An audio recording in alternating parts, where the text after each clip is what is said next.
আমি স্কুইড গেমের প্রত্যেকটা সেটকে রিয়েল লাইফে রিক্রিয়েট করেছি, আর এই 456 জনের মধ্যে সব থেকে শেষে যে টিকে যাবে সে পাবে $4,56,000। তাহলে প্রথম গেম আমরা খেলবো রেড লাইট গ্রিন লাইট। আর এই বড় ঘরের অপর প্রান্তে যে রেড লাইনটা আছে সেখানে পৌঁছানোর জন্য এদের কাছে 8 ঘন্টা আছে। তাই আর অপেক্ষা না করে green light, red light.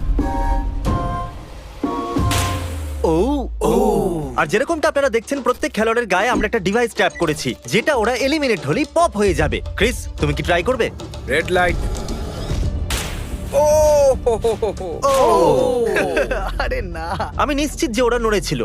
Green light, red light. ও ইয়ো, ভুল হচ্ছে কিন্তু। ঠিক আছে, এখন অনেকেই আউট হয়ে যাচ্ছে। তুমি পরের রেড লাইট অব্দি এখান থেকে তো এগিয়ে যেতে চাও, তাই না? তুমি পারবে। তাহলে এখনো পর্যন্ত 30 জন আউট হয়েছে। এখন নড়লেও আউট হয়ে যাবে। গ্রিন লাইট বলা পর্যন্ত এই পজিশনেই থাকতে হবে। আমি যত খুশি সময় নিতে পারি কারণ এখনো পর্যন্ত 23 মিনিট বাকি আছে। আমাদের গ্রিন লাইট